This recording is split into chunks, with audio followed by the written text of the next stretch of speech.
Datos, información y distintos puntos de vista. Regresamos con el periodista en la clave. 92.9. La clave me escucha. Buenos días, buenas tardes, buenas noches, como siempre digo, porque la gente no puede escuchar a cualquier hora en internet, pero hoy día estamos en Radio La Clave 92.9 por la radiofrecuencia FM y www.laclave.cl, www.elperiodista.cl. Esta semana estoy sin Parcho Martorell porque está descansando este fin de semana.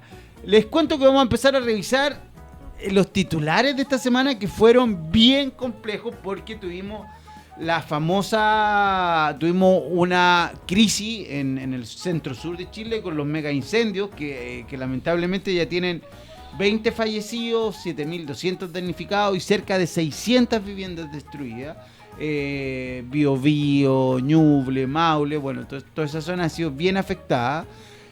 Hacemos solidaridad con ellos, ya hay varias campañas que se están levantando y donde se encontraron en el mismo lugar el presidente Boric y el presidente electo José Antonio Kast. Fue un momento bien complejo después, porque esta semana también el presidente electo Kast presentó su gabinete. Lo vamos a conversar después de los titulares con el invitado. También otra de las noticias que estuvo bastante dura esta semana fue ataque a bomberos en la Araucanía. Voluntarios que combatían el incendio fueron agredidos y recibieron algunos disparos en Angol. Un hecho gravísimo que esperamos no se repita, pero que muestra que en la Araucanía todavía tenemos algunos problemas. Algunos saben que la Araucanía, Gualmapu, el sur de Chile, Temuco. Así que ahí está el centro de la noticia. El Ministerio del Interior y varios otros ministerios han coordinado varios esfuerzos para seguir apagando estos incendios forestales. Aún no termina la emergencia, siguen llegando algunos alertas SAES para la familia, así que si usted está en el sector del centro Ñuble, Biobío, Araucanía, el Maule y recibe una alarma SAE por incendio, por favor retírese. En el ámbito internacional, el protagonista de la semana, como ha sido en el último año, el señor Donald Trump, que está un poco obsesionado con tener Groenlandia. Estuvo en la cumbre de Davos, organizó un comité de paz bien extraño. También lo vamos a conversar luego con nuestro invitado de hoy, pero la Unión Europea dice que Groenlandia seguirá siendo de Dinamarca. Ahí siguen las negociaciones. Supuestamente Donald Trump ya tendría un acuerdo con la gente de Dinamarca, pero en los últimos días se ha desconocido, así que seguimos en esa historia de qué pasará con Dinamarca. Donald Trump no lo ha dejado de tomar este tema.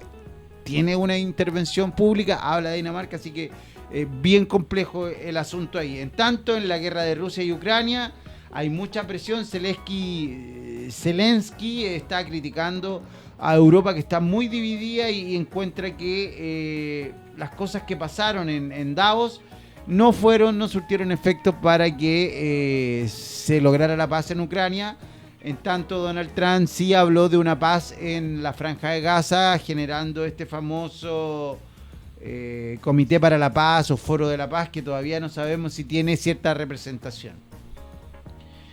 Según algunos últimos acuerdos, la Washington logrará tener autorización para tener bases militares en Groenlandia, con un impacto estratégico, para lo cual Rusia no se ha mostrado muy de acuerdo con este acuerdo entre Estados Unidos y Europa para tener base en Groenlandia. Bueno, siguen las tensiones en el Medio Oriente y la reconstrucción de Gaza. Estados Unidos anuncia un plan de $25.000 millones para reconstruir Gaza, condicionando una desmilitarización total, mientras, como ya les dije, continúa la controversia por el rol de la Junta de Paz impulsada por Trump y que fue generada tanto a dedos.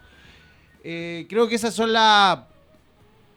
las noticias más importantes de esta semana. Trump, los incendios, y a la vuelta vamos a estar con un invitado para conversar sobre el anuncio de el nuevo gabinete del presidente electo José Antonio Kast. Seguimos aquí en el Periodista en la Clave, 92.9, www.laclave.cl, y a la vuelta hablamos con nuestro invitado sobre el nuevo gabinete de José Antonio Kast. Datos, contexto y análisis. Escuchas El Periodista en la Clave. Estamos de vuelta aquí en El Periodista en Radio La Clave, como siempre todos los fines de semana, sábado y domingo, 9 a.m. Hacemos un recorrido por las noticias y tenemos un set de panelistas que nos ayudan a hacer este fin de semana más entretenido. Hoy día vamos a hablar con Máximo Quitral, analista político, historiador y docente.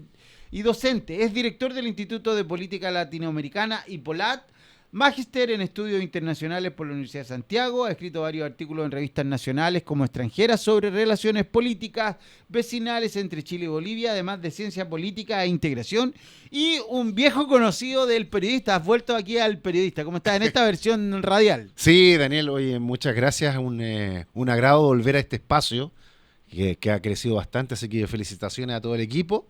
Y nada, contento de poder conversar contigo. El martes 20 de enero, en medio de la crisis que generaron los mega incendios, el presidente electo José Antonio Kast dio a conocer su nuevo gabinete que entrará en vigencia y trabajo realmente el 11 de marzo del año que viene. Sí. Lo que debía ser una noticia interesante, una presentación, terminó convirtiéndose en un caso de discusión porque la minera Andes Cooper se adelantó a nombrar a su gerente, el señor Montt, como ministro antes de que lo nombrara el propio presidente. Bueno, y a las horas después se supo que ya no sería ministro, y que tendríamos un biministro de Economía y un ministro de... es Economía y Minería, don Daniel Mas. ¿Qué te pareció esto? ¿Cómo lo ves tú? ¿Qué te parece en general el momento de presentar este nuevo gabinete que entrará formalmente en marzo del año que viene? Estaban un poco apremiados de tiempo. Se discutió en varias situaciones, contextos, que tenía que generar un gabinete rápido que diera cuenta de la muñeca política del nuevo presidente entrante, pero aparentemente no generó las expectativas que se buscaron.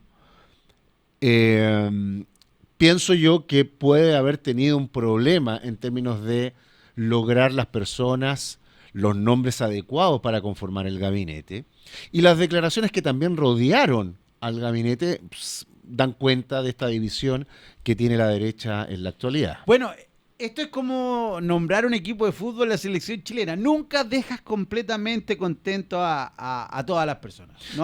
Nunca te van a decir todos que sí. Así es, sí. A algunos les van a gustar uno, otro. Llamó la atención que hay personas evangélicas, cristianas, agnósticas, hombres, mujeres, incluso dos personas que en algún momento trabajaron muy duro por la concertación. Sí. Entre ellas Jimena Rincón, que llamó mucho la atención. Que siempre dijo que no quería participar de este gabinete. Bueno, ahí uno queda esclavo de sus palabras.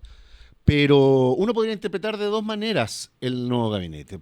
Por una parte, que podría ser la explicación más razonable, que también ha justificado el presidente, es que es un gabinete amplio que responde al nuevo contexto que está viviendo el país, este gobierno de emergencia. Y lo segundo, que uno podría entrar en la lógica más crítica del establecimiento del gabinete, tiene explicación en el sentido que al tener muchos independientes, queda la sensación que los militantes o los integrantes de los partidos políticos no estaban muy interesados de participar de este gabinete, o que fue muy complejo para el presidente electo tratar de conseguir nombres que le dieran una espalda suficiente para enfrentar los desafíos que tiene el país en la actualidad. Si tú me preguntás, yo tuve Perdón, Daniel, yo me quedo con la segunda idea. No sé qué opinas tú, si te parece más interesante lo primero o lo segundo. Mira, lo que te puedo decir es lo siguiente. Yo trabajé en un gobierno, y hacer un gabinete, subsecretario, ministro, no es fácil. Todo el mundo habla de esto, pero la verdad no me gustaría estar en ese pellejo porque no es sencillo. Además, no solo tienes que nombrar a los ministros, tienen que nombrar a los subsecretarios, cada uno de los subsecretarios tiene que nombrar jefes de división, jefes de gabinete. Yo el otro día estuve viendo cifras, 3.200 puestos sí. de confianza. De confianza. Oye, veamos, mira, importante, partió esto con el nuevo ministro del Interior, que ya es una señal, porque el nuevo ministro del Interior es Claudio Alvarado. Con trayectoria política. Un militante de la UDI. Sí. Es importante recordarle a la gente que José Antonio Caz estuvo casi 20 años siendo militante sí, en la exacto, UDI, sí, se retiró para... Sí. Entonces, ahí hay un problema. Uno pensaría que su ministro del Interior debería ser del Partido Republicano, que es lo que él está, y nombra a un UDI. Sí, bueno, porque obviamente tiene una negociación, hay un pasado gremialista que finalmente queda expuesto en esta decisión.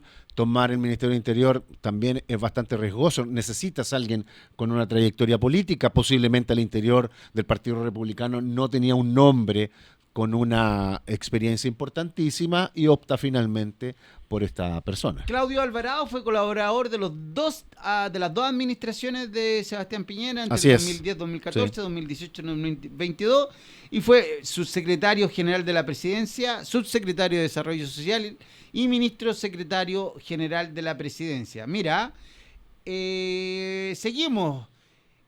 Bueno, este es más o menos tu especialidad, Francisco Pérez Maquena, ministro de Relaciones Exteriores, que el día de la presentación el presidente electo dijo que necesitaba que el nuevo canciller trajera oportunidades de negocio, inversión y que volvieran los dineros a Chile. ¿Qué te parece esta versión de un canciller negociador?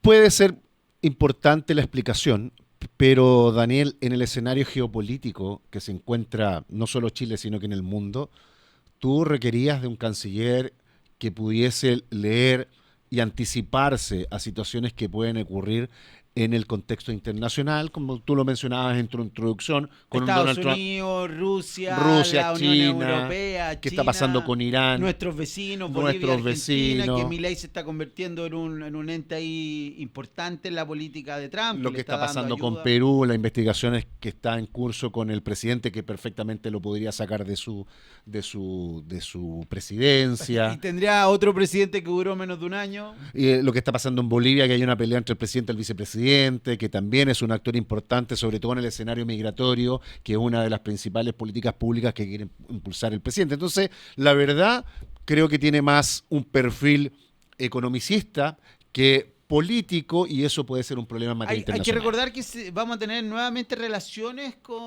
políticas con Bolivia y eso parte pronto. Así que el nuevo canciller, el canciller es Francisco Pérez Maquena, ingeniero, académico y empresario, militante de Renovación Nacional, ha sido gerente general de Quiñenco, holding del grupo Luxic, y fue presidente de la asociación de la AFP. Así que mucha política él no ha participado, así que más bien viene del mundo empresarial. Un perfil más técnico, ojo, que político.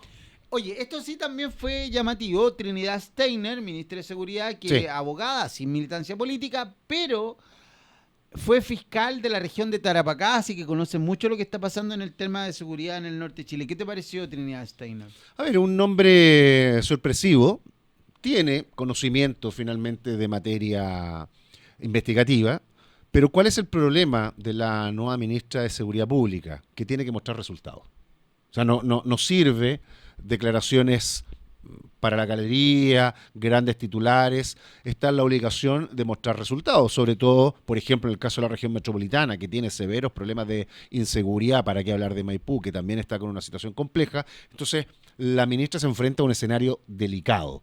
¿Tendrá el respaldo, la espalda necesaria? ¿Por qué? Porque la decisión de la ministra requiere de una figura presidencial importante. Igual el actual ministro de Seguridad la avaló, habló muy bien de ella y muchos abogados de la plaza la reconocen como una buena fiscal. Así que vamos a ver cómo pasa esto, pasar del... Insisto, Daniel, del resultados. Fernando Barros, ministro de Defensa Nacional, abogado tributarista, asociado al estudio Barros y Razzuri, no tiene militancia política y participó en la defensa del dictador Augusto Pinochet.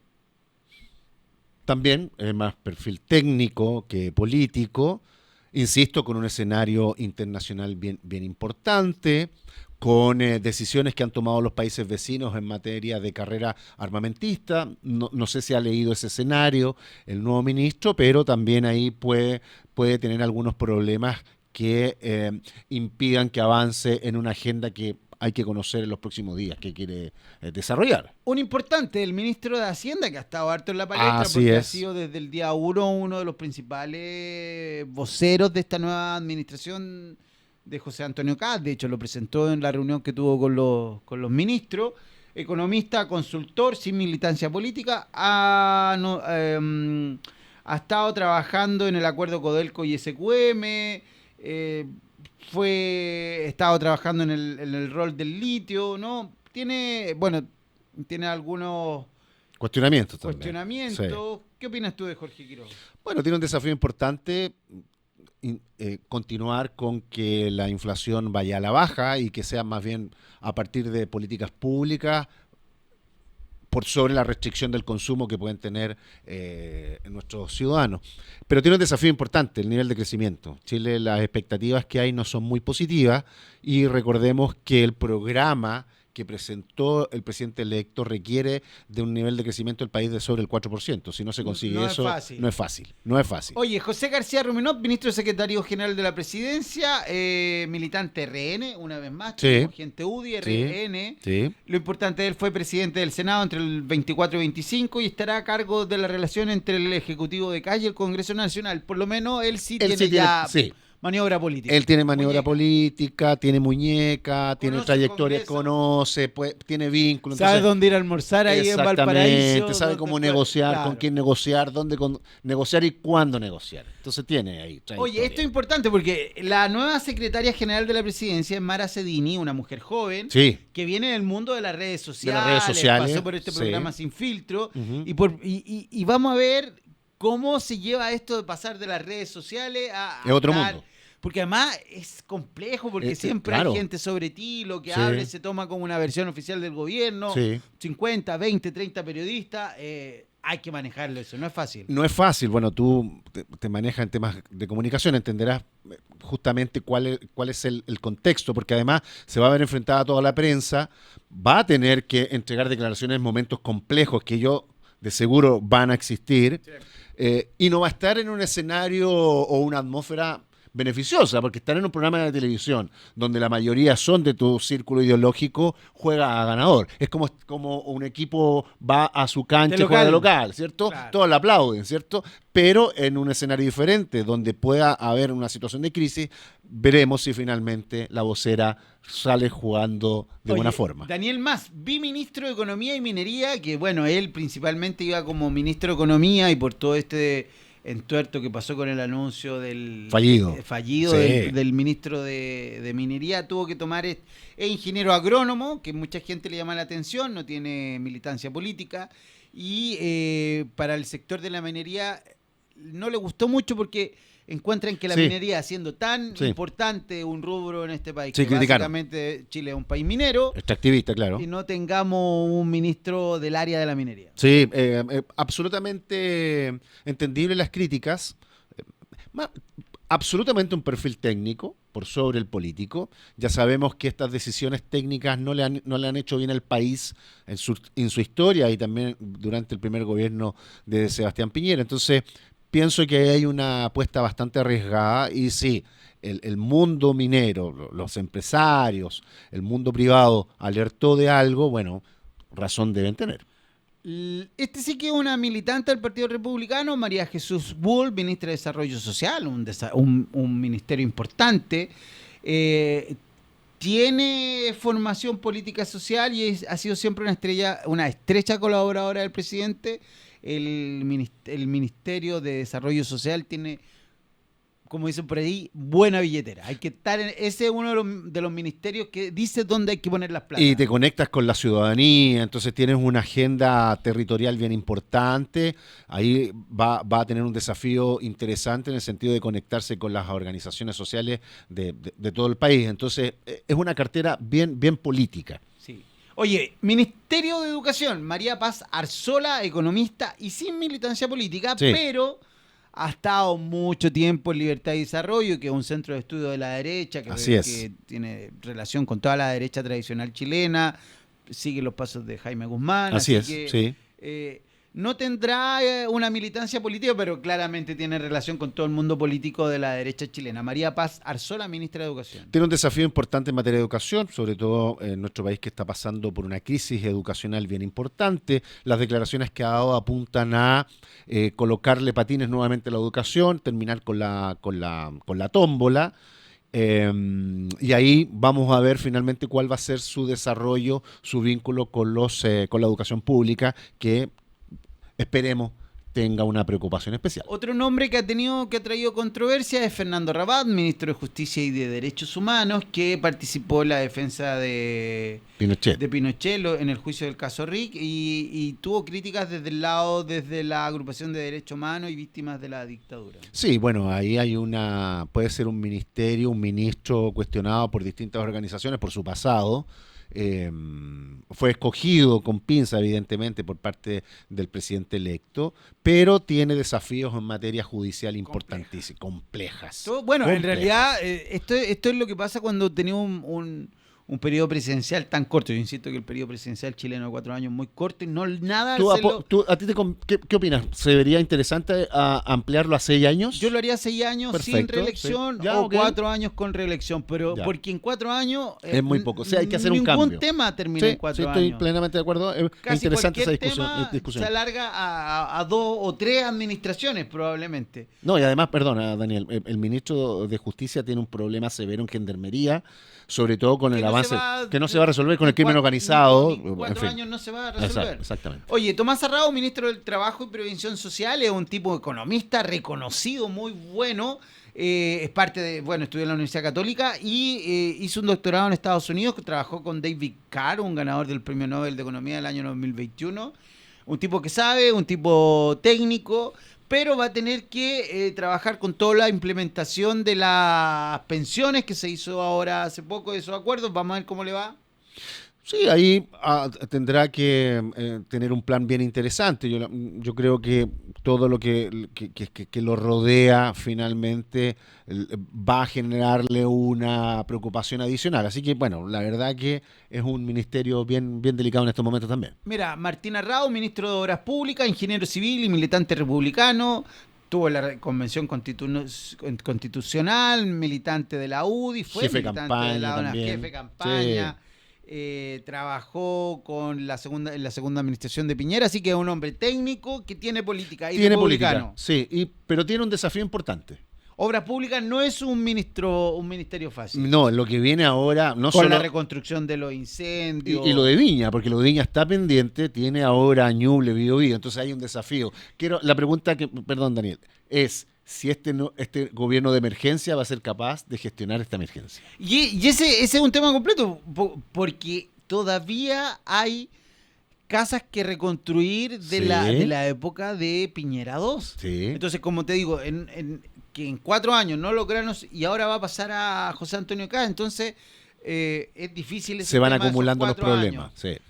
May Chomalí, ministra de Salud, médico y especialista en salud pública, políticamente independiente, es hermana del arzobispo de Santiago, del cardenal Fernando Chomalí, ha sido directora ejecutiva del Centro Nacional del Sistema de Información de Salud y directora de Servicios Clínicos de Las Condes, una mujer técnica que sabe, médico.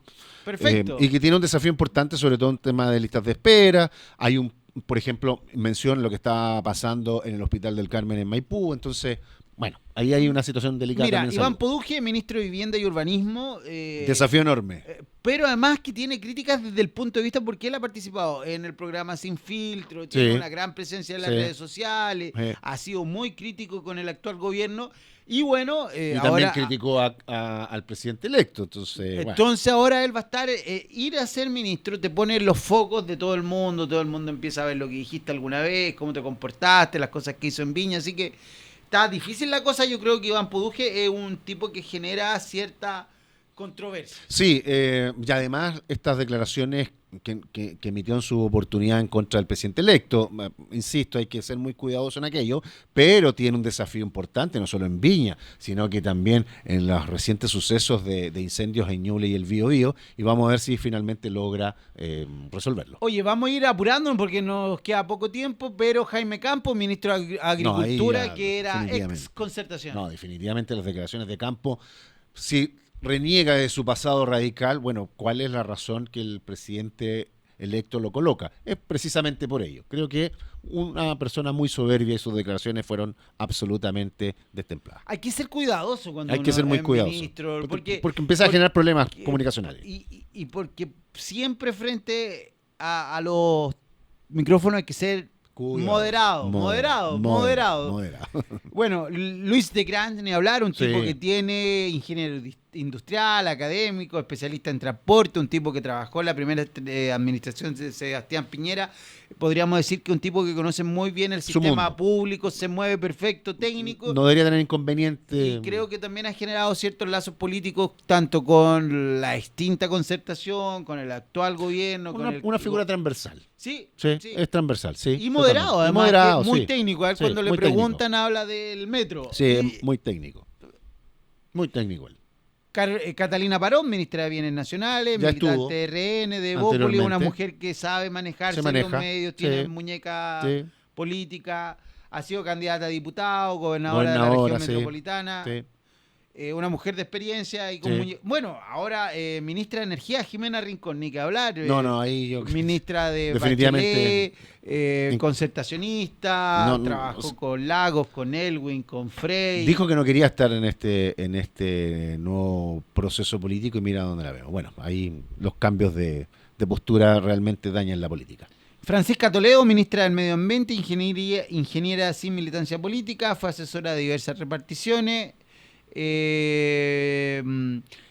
Estuvo en la Subsecretaría de Desarrollo Regional y Administrativo y en el gabinete del presidente durante la segunda administración de Sebastián Piñera. También viene del mundo del piñerismo, así que conoce cómo funciona el Estado, así que no debería tener mayores problemas. Judith Marín, ministra de la Mujer y Equidad de Ahí Género, está, han cuestionado, claro.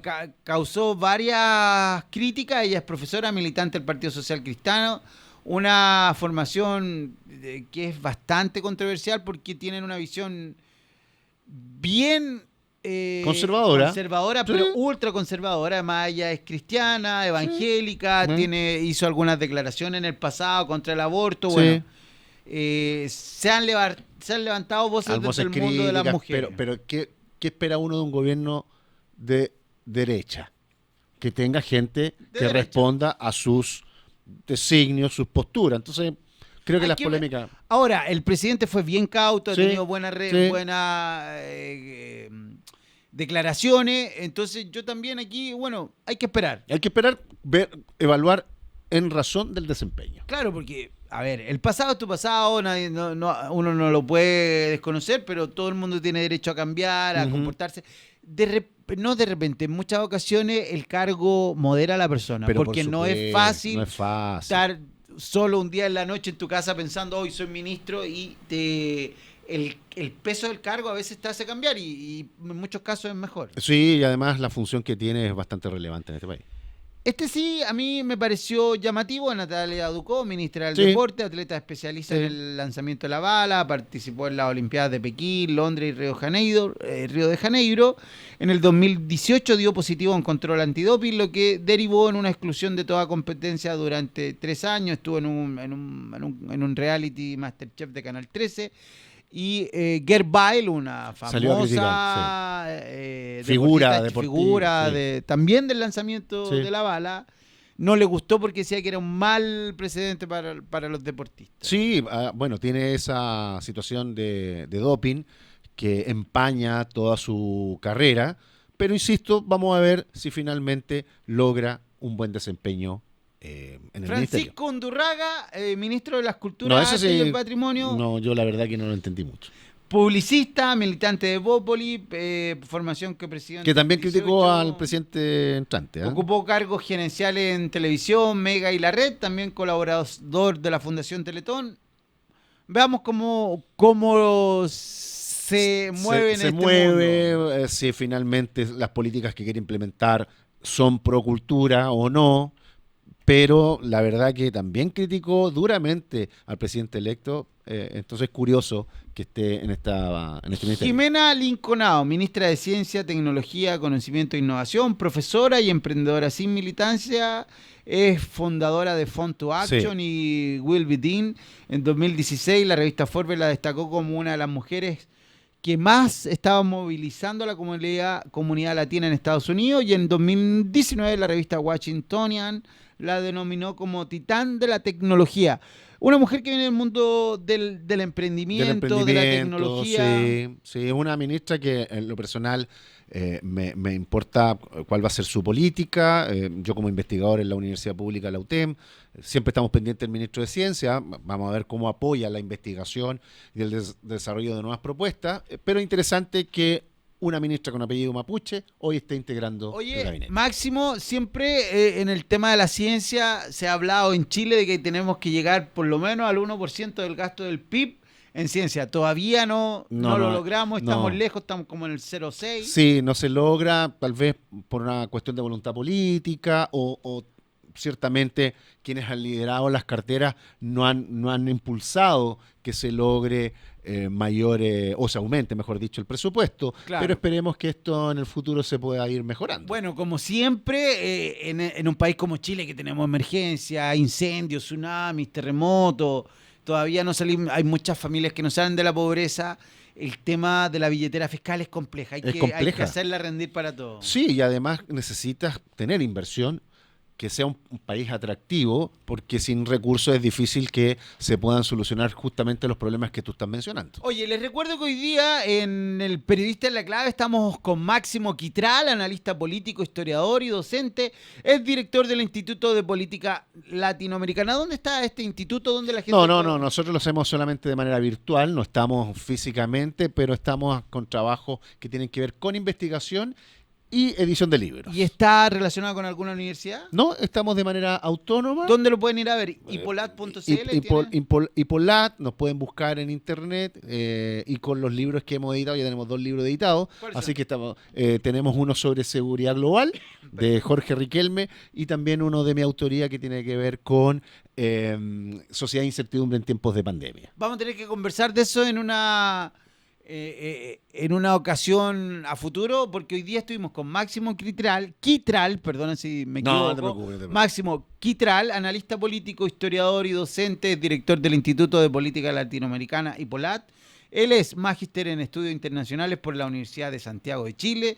Ha escrito varios artículos en revistas nacionales como extranjeras sobre relaciones políticas vecinales entre Chile y Bolivia, además de ciencia política e integración. Muchas gracias, Máximo, por venir este sábado en la mañana. Un agrado para mí. Aquí al Periodista en la Clave en el 92.9. Vamos a ir a una pausa y volvemos con el segundo bloque del Periodista en la Clave. Aquí en Radio La Clave, como siempre nos pueden leer en el periodista.cl, la radio laclave.cl. Hoy día soy yo, solito, Daniel Vaz Contreras, porque Pancho Martorell se está tomando un descanso este fin de semana. Así que muchas gracias, nos escuchamos en el siguiente bloque después de la pausa comercial. Información, análisis y contexto. Estamos presentando El Periodista en la Clave. Datos, información y distintos puntos de vista. Regresamos con El Periodista en la Clave. 92.9. La Clave me escucha. Seguimos aquí en El Periodista en Radio La Clave, como siempre todos los fines de semana, sábado y domingo a las 9 en el 92.9. Y como siempre vamos a tener el comentario de Iván Silis desde Estados Unidos. Hoy día vamos a hablar sobre la atención. ¿Cómo estás, Iván? Buenos días. Hola, Daniel. Muy bien, muy bien. ¿Cómo estás tú? Bien. Hace poco nosotros hablamos sobre la manera de hacer televisión, de hacer series de TV, de Netflix.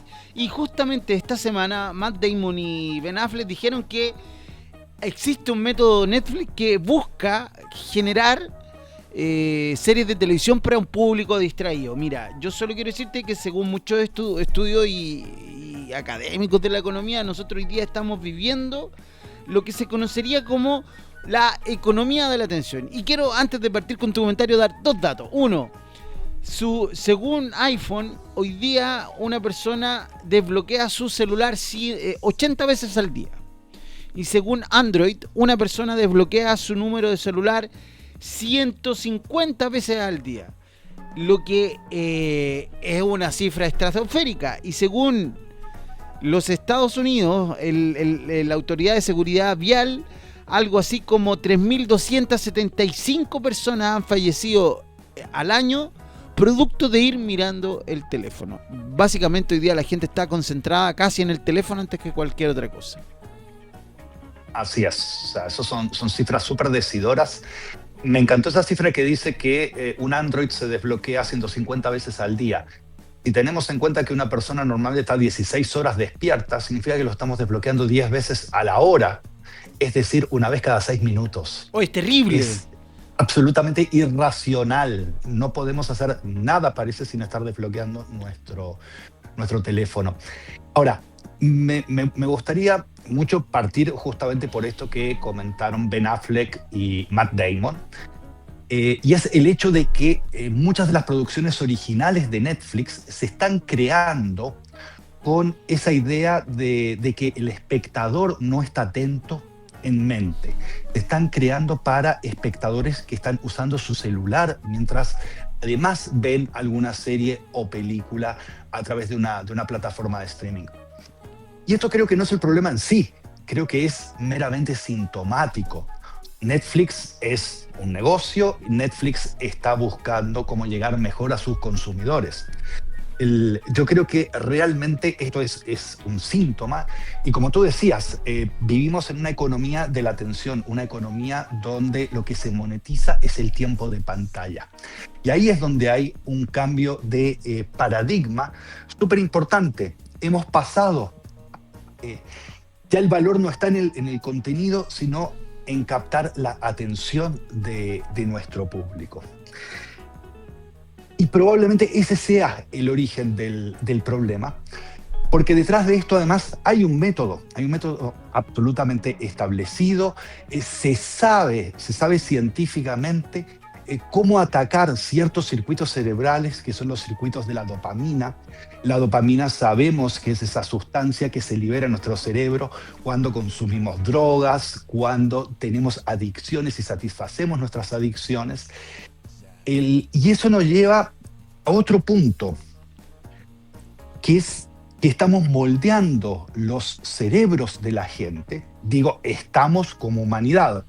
No es que nosotros en persona lo estemos haciendo, pero a través de estos mecanismos donde generamos dopamina, donde estamos creando una adicción en la gente, estamos moldeando los cerebros. Estamos aprovechando estas ventanas cortas de atención, generando pulsos intermitentes, generando estas recompensas que se traducen en dopamina. Y estamos haciendo que la gente busque permanentemente eso.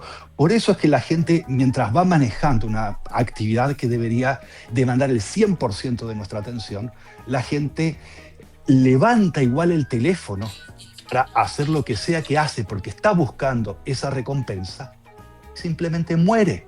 Claro. Ahí están esas 3.000 y tantas personas que tú mencionabas que mueren.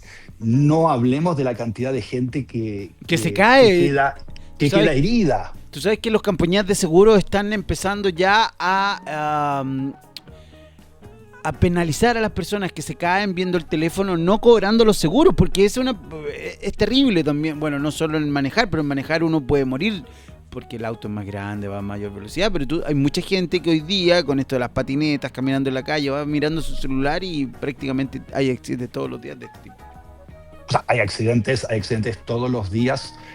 Basta ver en cualquier espacio donde hay un poco de gente, en la calle, en un mall, en el supermercado, uno ve la gente caminando y va caminando sin mirar a ningún lado, más que su pantalla.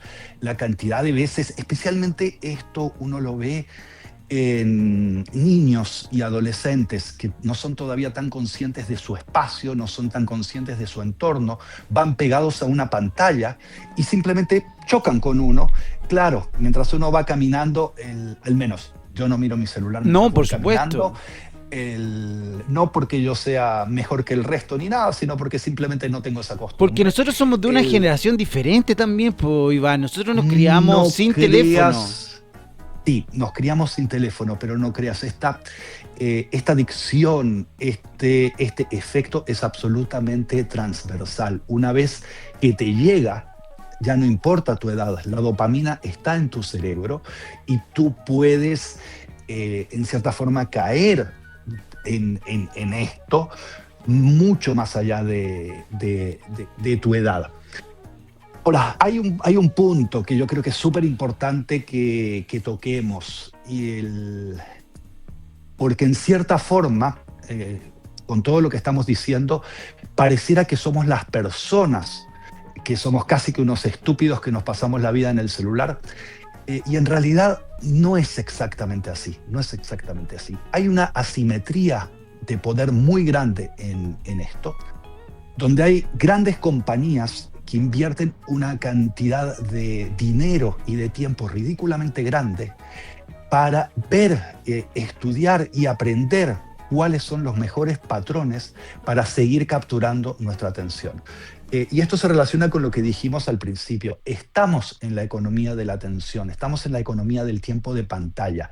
Entonces, los que monetizan ese tiempo de pantalla, evidentemente están buscando los mejores mecanismos para esto. Y eso hace que, no quiero decir que somos seres humanos pobrecitos e indefensos frente a esto, pero la lucha es muy asimétrica. Esto es un David y Goliat llevado a escala digital planetaria. Me, La proporción, la escala simplemente no hacen match. No hay forma. Estaba leyendo, escuchando más bien, porque estas declaraciones las hizo Ben Affleck y Matt Damon en un famoso podcast de Estados Unidos. Sí. Y una de las cosas que hablaba decía que el método Netflix exige que durante los primeros 5 minutos de la película haya una gran explosión, una gran acción, una gran secuencia de acción para que el espectador no deje la película. Así que te imagináis que tú ves 10 películas al año y todas parten de la misma manera. Y Bueno, también ese es el caso, perdón que te interrumpa, ese es el caso de las películas de acción. Históricamente las películas de acción tenían una gran escena donde ponían toda la carne en la parrilla, pasaban todas las explosiones, rompían todos los autos que tenían que romper. Ahora, en los primeros 5 minutos, justamente para mantener la atención, y van pasando pequeños hechos durante toda la película, y muchos son repetitivos. Y lo que a mí me resulta más chocante es que incluso ellos dicen que los diálogos están construidos de forma tal que los protagonistas van diciendo, y en voz alta, con mucha fuerza, casi que gritando, lo que va pasando. Y lo dicen varias veces, 2, 3 veces. para que la Cosa de gente que el que está mirando el teléfono. y se lo perdió, no importa. Entonces terminan siendo, no quiero decir cosas, no son de menor calidad, son diferentes. Ahora, ese ser diferente implica que tienen una menor profundidad y suelen exigir mucho menos del espectador, así como también suelen dejarle mucho menos al espectador. Cuando nosotros éramos jóvenes existía una categoría llamada cine-arte. De hecho, habían algunos cines especializados como el cine Normandí, Sí. cuentos donde daban películas que algunas de verdad exigían mucha concentración, mucho esfuerzo. No sé, también hay algunos grandes blockbusters que también fueron muy interesantes, como La lista de Schindler y otras películas que, que ameritaban estar concentrados y ver las 3 horas frente a la pantalla. Hoy día Ben Affleck y Matt Damon dicen que las películas tienen que medir exactamente lo que dice Netflix y lo que tiene que pasar. Entonces hay como, pasas tú de convertir el cine en una fábrica de hamburguesa al cine de autor, por decirte algo. Y justo pasa esto cuando Netflix está luchando por comprar los estudios Warner. Sí, y ahí lo comentaba en una oportunidad anterior en la que nosotros dos conversamos. A mí me preocupa que un estudio tan icónico que ha sacado producciones de tanta calidad, producciones que han hecho la historia del cine, termine en cierto sentido después sacando producciones en serie como en el sentido de las fábricas, el montaje en serie, repetitivas, sin mayor calidad, sin mayor profundidad, sin mayor arte, sino que sean simplemente productos de consumo y productos de consumo para una audiencia distraída. Y eso, mi juicio, y esto ya es un juicio absolutamente personal, yo prefiero que sigan existiendo ciertos estudios más concentrados en hacer productos que quizás no son para todo el mundo, especialmente no para quien está mirando su celular mientras ve una película, pero que tengan un mayor contenido, que me dejen algo, que haya una historia original, que haya una buena producción. No es que las producciones de Netflix sean malas, pero yo creo que falta muchas veces la originalidad y creo que muchas veces se están construyendo de manera bastante simplista justamente para este público distraído. Estamos hablando sobre la economía de la atención y el método Netflix con Iván Silic, que está en Estados Unidos. Iván Silic, como siempre lo digo, el CTO de Bit Chile. Iván, para terminar, hay un problema ya, porque está bien que nosotros, la gente adulta, pueda tomar la decisión de qué hacer con su teléfono. Bueno, ya no hay mucho que hacer. Pero cuando llega a los niños chicos, a los 6, 7 años, porque es muy común que hay personas que para que los niños no lloren le pasan el teléfono celular o lo dejan frente a la tele, la cosa se pone un poco más complicada, porque esos niños ya van a nacer con cierta predisposición a estar en esta forma de ver constantemente varias pantallas, varias cosas al mismo tiempo, con problemas de atención. Se ve complejo los próximos años en este sentido educacional, va a tener que cambiar la forma de educar a los niños. A ver, sí, creo que tiene que haber un cambio, por supuesto. Ahora, ojo, cuando nosotros le estamos dando una pantalla con scroll infinito, lleno de recompensas, con un montón de dopamina por detrás, no solamente estamos evitando que llore en un momento, estamos produciendo, entre comillas, un recableado de un cerebro que todavía ni siquiera está completamente moldeado. No hay que olvidarse que el lóbulo frontal, que es donde tomamos las decisiones, que es lo que nos hace cognitivamente diferenciarnos de los seres vivos menos desarrollados que los humanos, ese lóbulo frontal no se desarrolla hasta los veintitantos años, no termina de desarrollarse. Entonces, si no le permitimos votar, no les permitimos manejar, no les permitimos casarse a los niños hasta determinada edad, ¿por qué les estamos permitiendo estas cosas? Creo que ahí hay un error conceptual bastante grande, porque esto no es inocuo. Claro. Y hay que tener cuidado. No todo lo que es legal es positivo, ni tampoco inocuo. El alcohol es legal, pero para cierta edad. Para gente mayor. Para la gente adulta. Entonces, esto lo tenemos que tratar igual que ciertas sustancias adictivas, porque tienen los mismos efectos sobre el cerebro. Y ahí quiero ir un poquitito más allá. Hace un momento yo hablaba de la simetría de poder entre quienes producen estos contenidos, entre quienes monetizan nuestra atención y nosotros que somos los dueños de esa atención. Y aquí creo, y eso que yo soy muy reacio a la regulación en general, pero dada esa asimetría, creo que es momento para que regulemos, no para restringir la libertad de usar las cosas, sino al contrario, para que nuestra atención no quede captada por esta recompensa instantánea y tengamos realmente libertad de elegir qué hacemos con nuestro tiempo, para que dejemos de ver gente que parece zombie con su teléfono en la mano y empiece realmente a decidir qué hace con su tiempo, porque no estamos decidiendo. Cuando estamos adictos, cuando estamos sujetos a la dopamina, no estamos decidiendo por nosotros mismos. Hay un mecanismo mucho más primitivo, un mecanismo químico en nuestro cerebro, que es el que está empujando por nosotros las decisiones. No somos completamente libres cuando esos mecanismos actúan. Y ahí mi llamado es a que regulemos esto para limitar, no para prohibir ni nada parecido, pero sí limitar cuando las compañías están haciendo estos elementos que saben que son profundamente adictivos e igual lo hacen porque lo están monetizando. Eso es lo que tenemos que limitar. Tenemos que limitar el poder de adicción. Efectivamente, oye, hemos tenido esta conversación de fin de semana sobre la sociedad digital en la que estamos viviendo con Iván Silich, CTO de PIT Chile desde Estados Unidos. Así que muchas gracias, Iván. Como siempre, un placer conversar contigo, mantenernos estos temas que están ahí en la palestra. Así que la próxima semana nos volvemos a ver y que tenga éxito y cuídate en tu periplo por Estados Unidos.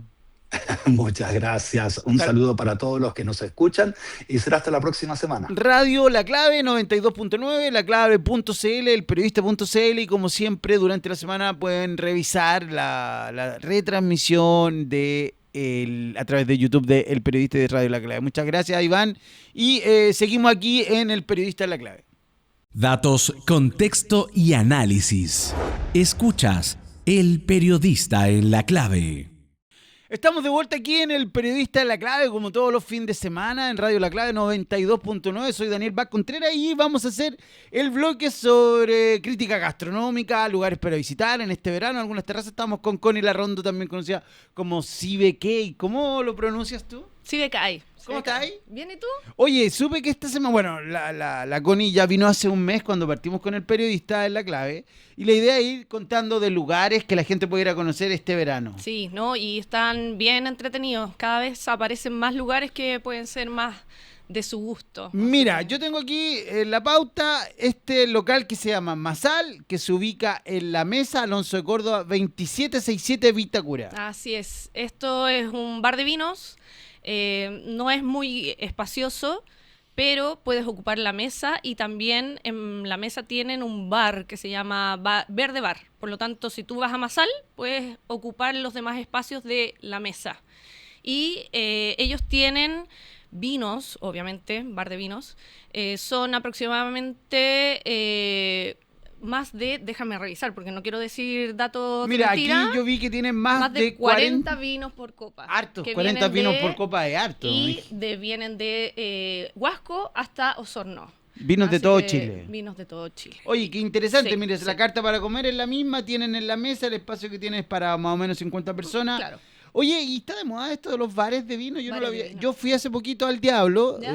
Y me di cuenta que también había muchas Muchos, etiquetas y bastante muchos. bueno el Diablo, que queda en el mood. Sí, porque tienes buena comida. Al final se está complementando con eso y lo bueno es que los sommeliers que te atienden te recomiendan plato con estos vinos. Entonces te van sugiriendo vino. Deberíamos hablar un día de los restaurantes del mood. Yo he ido 2 veces, Dale. he ido al Valenciano, he ido al Diablo, los dos me han parecido bien. No tenía mucha expectativa de restaurantes de mall, pero bastante bueno. Sí, bueno, voy a hablar ahora de hecho de Le Divan.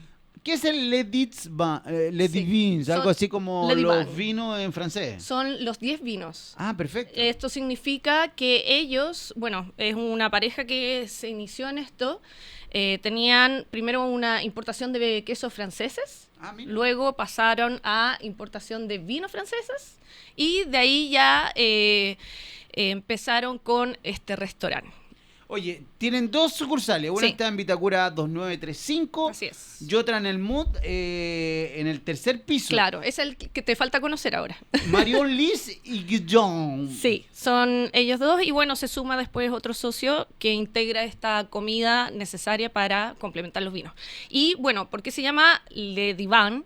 Porque son 10 vinos que ellos tienen de pequeños productores que se van regulando durante una semana y son vinos por copa. Por lo tanto, puedes aprovechar de probar 10 muchas vinos. cosas en la carta. Oye, tienen más de 600 etiquetas de vino de varios países. Así y, mismo. oye, pero ¿cómo tú probáis 10 vinos? Igual. No, o sea, están en la carta, tú puedes elegir y son Uno de los vinos, 10. claro, o 2 de los 10, o Perfecto. 3. Oye, Así. y en términos de Lucrecia o de valor, ¿cómo andan? Mira, Le Divan, para tener los vinos de calidad que tienen, está bien en el vino por copa. O sea, es como puedes 5 lucas. ver vino francés. Es que todo depende de la calidad del vino que te están Perfecto. ofreciendo, ¿ya? Ahora, como lugar de vinos, está a muy buen precio. Bueno, saludos para Marion Liz y Guillaume. Siempre el francés es difícil de pronunciar, así que los vamos a ir. Vamos a contar que están en Vitacura 2935 y en el Mood. En el Mood. Oye, este me gusta a mí. Este ¿Cuál? es Barrica Barrica Andes, Andes, ubicado en Antonia López Bello, 0118, Providencia. Claro, están por el lado de Chucre Mansur. es una nueva barra de vinos. Ellos se llaman como Cava Social y Bar de Vinos, ¿ya? Perfecto. Ellos sí manejan los vinos de pequeños productores, o sea, tienen etiquetas que a lo mejor no vas a encontrar en ningún lugar. Y también ellos tienen el tema de comida chilena que van regulando con el vino que van presentando. Oye, cuando dices comida chilena, podemos tomar un tinto y empanadas, que no hay nada que me guste más que un buen tinto y una empanada chilena, Mira, que puede parecer Es que- poco No, no, sexy, no. pero yo creo que una Funciona empanada perfecto. tiene una gran, como dice la gente que sabe, maridaje con un buen vino tinto. claro, por supuesto. Creo que ellos, no sé si están con empanadas, pero por ejemplo tienen una pichanga, tienen, muy bien. por ejemplo, unas almejas, o sea, están con Tiene los aproximadamente cachetes de merluza, entonces tienen hartas comidas. 40 etiquetas de vino de Más o pequeños menos. productores Y que van rotando, sí. Y hay muchos vinos que no se encuentran en el mercado porque Claro.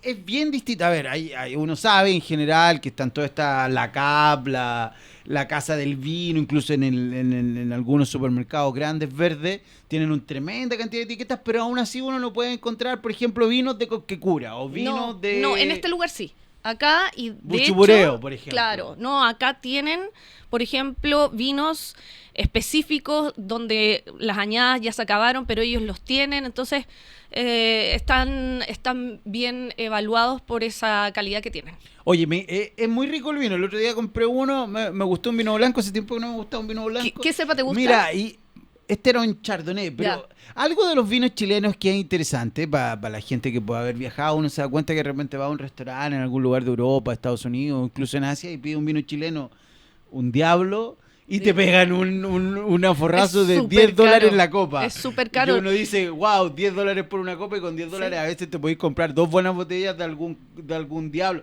Claro, o sea, sí, A ver, yo no acá. soy un eximio representante de la gente que conoce mucho vino, Claro. pero... No, es impresionante porque en el fondo hay mucha gente que opina que el vino, por lo menos en caja, hasta acá es bueno. Claro, pero sí es verdad. Los vinos que uno, no sé, compra 5.000 o lo que sea, afuera son, pero lo mejor. Entonces, nosotros tenemos una buena calidad de vino y tenemos que empezar a creernos el cuento y Sí. querer nuestro vino. Oye, un Eso amigo es. español decía que hacer un vino de verano, un clásico Sí, sí. vino de verano español con... El tinto de verano que le El dicen. tinto de verano, con una caja, sonaba muy bien y quedaba muy bueno. Sí, ¿Para sí. qué desperdiciar un vino de 10 lucas echándole algo para Es que queda convertir un mejor. vino de... Bueno, claramente queda mejor, pero Queda mejor. el bolsillo hay que cuidarlo Eso siempre. sí. Oye, el siguiente es un clásico Sí, que en po. mi familia gusta mucho, que es el Baco. Claro. Nueva de Lyon 113 Providencia. Exacto. El Baco, bueno, clásico. Yo creo que uno de los que empezó con todo el tema del vino. De hecho, Baco, Dios del vino. Y el restaurante tiene mucho que ver con los vinos que venden. Entonces, lo bueno de esto es que ya tienen un conocimiento de qué platos van con qué vino y no sé, el vino por copa también, muy buen precio y también están con productores pequeños, por lo tanto tiene una gran cantidad de vinos para poder conocer, explorar. Oye, el Baco, un clásico lugar para ir a almorzar en Providencia, está abierto desde las 12:30 hasta las 11:30 de la noche con una de las mejores cartas de vino, tiene desde pequeños productores hasta Exacto. vinos de Francia y otro Así país. es. Pero además el Baco tiene una excelente carta de comida, o sea, tiene 100%. tiene varios clásicos yo diría que tiene mucha comida francesa, pero también le ponen algo de algunas recetas Claro, chilenas. Pero es la receta francesa que ya se ha chilenizado. Por supuesto, muy Entonces, chilenizado. porque por ejemplo hay platos chilenos, hay platos también españoles, entonces estos platos están dedicados para que uno pueda tomar bien vino. Eso es. Oye, Entonces, vamos a recomendar Sí, algunos restaurantes más que ya... a mí me llama mucho la atención este que pusiste acá, que es el Ocean Pacific. El Ocean Reconoció los restaurantes Awards 2025 de Sí. Wine Spectator. Claro. Y este parece que está en el Mall Costanera Center, ¿o no? No sé dónde está esto, no lo conozco. restaurante está en Camin. De hecho, o sea, perfecto, está por un y sí costado. lo conozco. Está Pero- llegando a Brasil. exacto, y de por hecho Camin, es frente un al Liceo de restaurante, Aplicación. exacto, es un restaurante que ya ahora se convirtió en un museo. O sea, Tienes que ir a verlo, es pero gigante. Tienen ahora una calidad de vinos por copa, botella, la parte... Esto Ocean Pacific también tiene una sucursal en Padre Hurtado. En Padre En Hurtado, Vitacura. que simula ser un barco que tiene muchas cosas Exactamente. bonitas. Sí, ¿no? sí, Perfecto. antiguamente también tenían los vikingos, o sea, lo tienen aún, pero Claro. este restaurante se ha dedicado a mejorar su carta de vino y Este de es como hecho un por eso clásico ganó... muy conocido, Sí, y que generalmente sí. la gente lleva cuando viene un extranjero, mucha gente los lleva a la Se Ocean llena, Pacific del se centro llena. de... Entonces es un buen lugar para que los extranjeros conozcan y los chilenos también. Yo creo que hay Oye, muchos que no conocen. Otro de los vinos, o sea, otro de los bares de vino Sí, que sí. vamos a... es el Rubaiyat El o Rubaiyat. Rubaiyat. No lo conozco, ¿Tampoco? cuéntanos un poco. ¿De qué se trata esto? Rubaiyat es un restaurante que también ganó estos awards el año pasado. También tiene una de las mejores cartas de vino y es un restaurante brasileño. Es una marca brasileña que se instala acá en Chile. Tiene buenos cortes de carne, obviamente, que acompañan al vino y la comida, obviamente, tiene estos datos, estos toques brasileños que, no sé, toda la cultura brasileña va para allá. Así que es uno de los restaurantes que tienes que ir a conocer. Buenísimo. Oye, muchas gracias, Connie. Como siempre, te agradezco un montón. Oye, vamos a empezar a hacer durante la semana algunos reels que van a salir en El Periodista, donde la Connie nos va a contar un poco más de esto y nos va a dar más información de estos bares de vino. Recuerden, tuvimos hoy día, revisamos el Masal, Le Din Beans, ¿cómo es? Le Divan. Le Divan, el Barricaandes, el Baco y algunas cosas como el Rubaiyat y el Ocean Pacific. Así es. Oye, gracias por venir, No, Connie, y gracias espero a que ti. nuestros auditores puedan visitar estos lugares para ir a tomar un buen vino chileno, y va a quedar publicado en el sitio web del periodista.cl para que busquen más detalles, Para que dónde tengan los están, datos. horario y todo eso, porque la otra vez nos dijeron que estuvo muy buena la sección, pero Pero- no encontraban dónde estaban los restaurantes, así que dejamos aquí a Connie Larrondo, y de esta manera terminamos un fin de semana más del Periodista en la Clave 92.9 en la frecuencia FM. Saludo a Pancho Martoral, que está solucionando algunos problemas de familia este fin de semana, así que nos vemos el próximo fin de semana y nos escuchamos en Radio La Clave. Aquí cerramos El Periodista en la Clave. Nos reencontramos cada sábado a las 9 de la mañana y su repetición los domingos a las 20 horas en la 92.9 FM, radiolaclave.cl y elperiodista.cl.